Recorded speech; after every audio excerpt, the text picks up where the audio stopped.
Okay, so this is a topic that I feel like has been becoming more and more of an issue, especially with social media and Instagram. So some stars... I'm a star. Okay. Silence.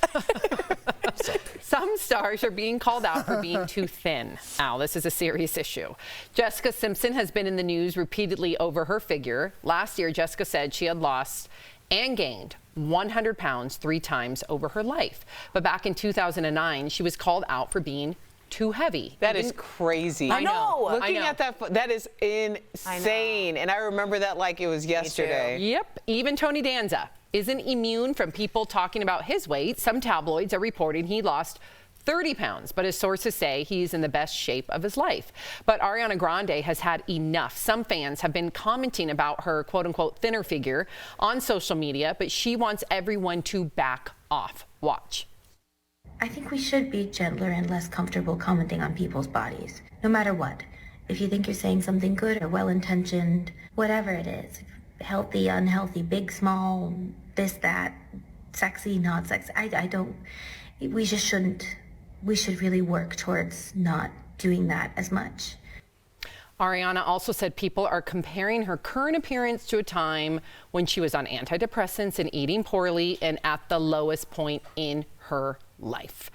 Should we ever comment on a celebrity's weight? Because I feel like the celebrities in general are the ones that are getting comment after comment after comment. Why don't we take the celebrities out of it and just say, in society, can we comment on people, how they look? I think there's a difference, though. I think the celebrities, I don't think so, because they have an expectation of being looked at, right? They have an expectation that you're going to talk about them because they're in the public life. That's why it's hard to sue for defamation, because you're already putting yourself in the public's eye. So I see a difference there too, where, like, to me, now this sounds bad, but like, when I first saw Ariana Grande, I worried. I thought she looked thin, but is that bad? Is that skinny shaming? I think the difference is, do you go on her page and pretend to be concerned? I say pretend because I don't think anybody who doesn't know someone should weigh in, no pun intended, on their physical health. That should be their mom, that should be their friend, that should be their doctor. I look at Jessica Simpson's page because I follow her and I'm a fan of hers.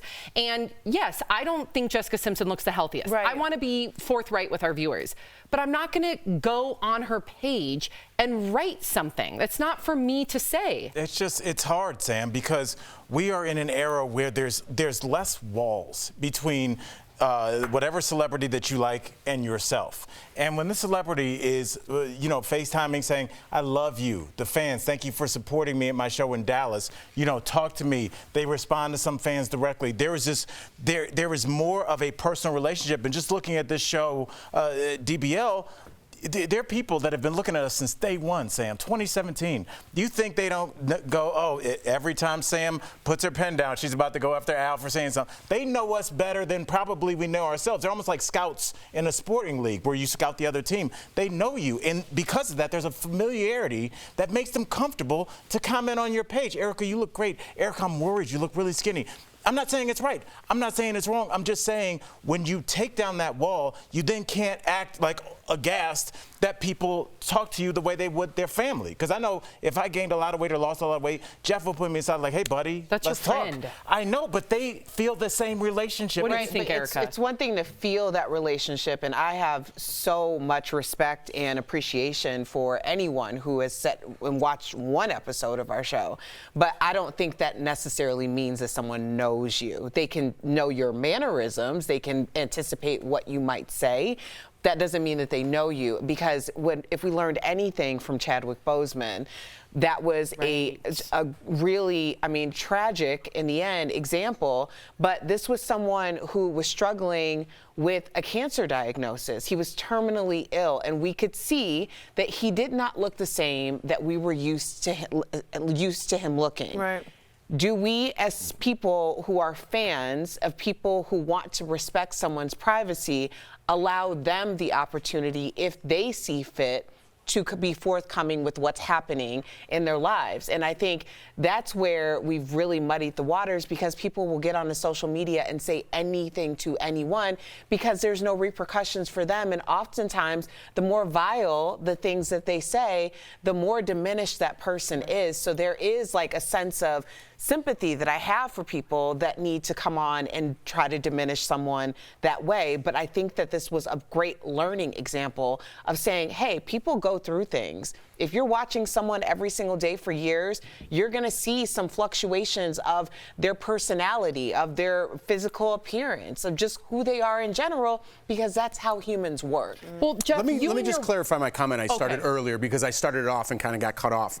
Sorry. When I say in society, talking about people, I'm talking about my family, my friends, my coworkers. Am I allowed to say in this climate, hey man, you look really good, whether it be to a man or a woman? You look great. I could see you're working hard. Way to go. You're not even allowed to compliment someone. You are. I don't know, because people are like, well, why am I not working hard enough? Or you don't tell me when I'm getting. It's like you're not allowed to say anything, and the society is just closing smaller and smaller and smaller. And I'm not. The way I was raised is you work hard on something, you get a pat on the back for it. When I see someone working hard, or I said that to that woman that we were talking to about the heavier set trainer, I said, hey, I want to talk to people at the gym. I got a lot of hate for thinking that in my head, and I was like, man, I'm just trying to congratulate you on taking the first step or whatever it was. And everyone has something to say, whether you're being motivational or not. Everyone's like, I'd rather you just not comment. All right, well, pretty soon I'm just not going to talk to anybody. No, I understand that layer. That's what I'm trying to differentiate. I apologize for cutting you off earlier, because I understand that layer. That layer is very important. I personally believe that you can do that with friends and family. That's my own belief. I guess and then colleagues, maybe not. I guess it has to be to each. I would accept that from you, but I guess that has to be a case-by-case basis. But what I want to know from you, because you and Jordan have the biggest platforms here. You and Jordan were we're super honest and open with each other. Right. What do you feel, though? Do people come on your Instagram or Jordan's Instagram and comment about physical things? Of course. And how does that make you feel? Angry. Exactly. Whether it be parenting, whether it be a body image, whether it be whatever. But you have to shut that out. So what do you do? You have to shut that out. I think it's open game. Oh, Listen. If you spell something wrong, I block you. So that's not a big deal. But I think we've gotten through this already. We've spent too much time on it. But it's just interesting, because I don't know how to act sometimes in society when I'm trying to be motivational and positive. I know we're trying to. You can always tell me. Yeah, me too. Erica, you tell me, I know I'm like on. Yeah. I'm like, oh, Jeff said something? Okay. Well, that's why I say, that's why I'm sparing. Jeff, I'm sorry, but I'm going to agree with you. The thing is, what Jeff is saying, everybody's like the default, just don't say anything, just don't say anything. Well, what's the point of this? The whole life is to interact with people, and it's hard because I'm used to like being communal and wanting to talk. But let me just say this. We do have very quickly is that men's interpretation of women's body has a context, and that is brought up. So it's not just like we can't talk anymore. There's context behind them judging women's bodies. That's all I'll say. That's a fair point, Tori. Yeah. Very fair point. And that a man-bashing comment. Whatever you said, Jeff, erase. You're being mean. All right, understood. Okay, we're going to move on to Vanderpump Rules. Vanderpump Rules star Tom Sandoval opened up about his relationship with his ex, Ariana, and his affair with their castmate, Raquel/Rachel, on Howie Mandel's podcast. Tom said that he and Ariana were basically roommates after 9 years together. Take a look. Like many relationships, it felt like it became more of like a like best friends, family, sometimes roommates. Like it just was. There was a lot of ways where the relationship was just lacking, the intimacy, the connection. People don't talk about depression. People don't talk about openly. They don't talk about depression. They don't talk about, issues in their relationship. So the fact that you're doing that is so commendable, and Thank you. Nothing but respect for you.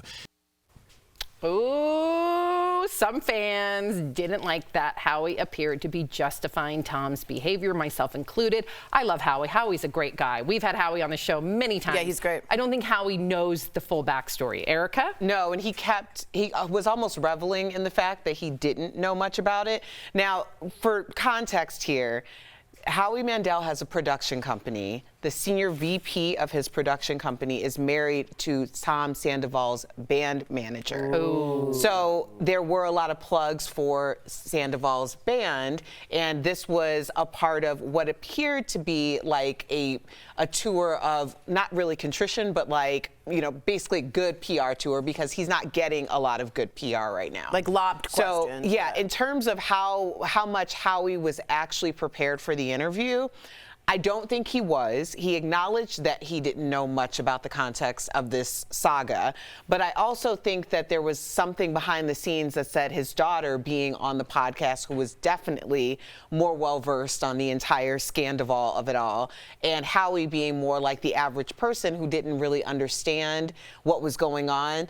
That could have worked, but I think Howie needed a little bit more context to everything. I also think if I'm Bravo, and I've heard this is true, and I'm Andy Cohen, I'm mad. And he is mad. I mean, he is giving really big information that should come from the platform that Bravo encouraged and gave him. So he went him for. And paid him for, exactly. And also so Bravo's very mad. And cooked. They cook. You know, it's like having something in a slow cooker all day, and then you come home and they're like, oh, I gave some of that to the neighbor. It's exactly. Like, we've been working on that. Like, so I can understand Bravo's position, and you know, that's all I know about the story. You know what's funny though? Like, if you go back and combine these two stories, everyone's like, you don't talk to anyone, a woman, a man, you don't body shame, you don't do this. When it comes to this story, what a scumbag that guy is, what a dirtbag. You have opinions on a person's personality, but don't comment on their. I don't. You're talking out of two ends of your mouth here. Reality show's a little bit different because you're seeing everything. But why aren't celebrities, if they're both entertainment, Ariana why are Grande you allowed to make fun of someone, well, first of all, villain on a reality TV show, but not comment on someone else? But first of all, I don't think someone's body and physical appearance, I'm not commenting on any of the Vanderpump Rules physical appearances. I'm commenting on something that they were paid for. Whether they liked it or not, it spilled out into the universe. We all know what happened between Tom and Raquel. And am I going to go on either of their pages and write mean things? No. But I watched it, and I can have an opinion that what Tom did, if he wasn't happy in his relationship, he could have left. It doesn't mean you get to have your cake and eat it too and placate Ariana while you're banging Raquel/Rachel. Yeah. No, I just find it interesting that people like who are offended by the first story are the first ones commenting on the second story. You see what I'm saying? I think that it's important to talk about what the commodity is too, because if you are a reality TV star, and this is no tea, no shade, but if you're a reality TV star, your personality, your life is the commodity. Yeah. If you are a singer, then your art is the commodity. So if you're getting paid to share your reality, and let's be honest, like one of the smallest contracts that I've heard was like $35,000 an episode. Whoa. If you're making that type of money to share your reality with the world, it is your responsibility to share that reality on the platform that pays you. That's just how it works. So if people are having conversations about it, then you either need to know how to play into it, especially as it's coming in real time, and be a part of that in order to expand your brand, expand your paycheck, or just not do it, because what other interest do we have in Tom Sandoval? No, I get it. I agree with you guys. We have our viewers saying Jeff is making a good point. Yeah, I totally get the business side of things, and you guys are all right about that. I'm just saying maybe sometimes people should look in the mirror, and I'm not talking about, but I'm saying you're quick to criticize someone you don't like, but when you like someone, you're sticking up for them. It's all about bullying and this and all these other things. It's still different. Someone's body. I get your point. I just need to clarify. And I'm not making a body image point. I'm not making it about that. I'm making it about if you're being mean, you're being mean. Right. It doesn't mean if you're doing it in a good way or a bad way. It doesn't matter what it's about. You're being a bully too. So stop criticizing others if you're doing it in your home as well. Yeah, fandom has gotten out of control. Fair enough.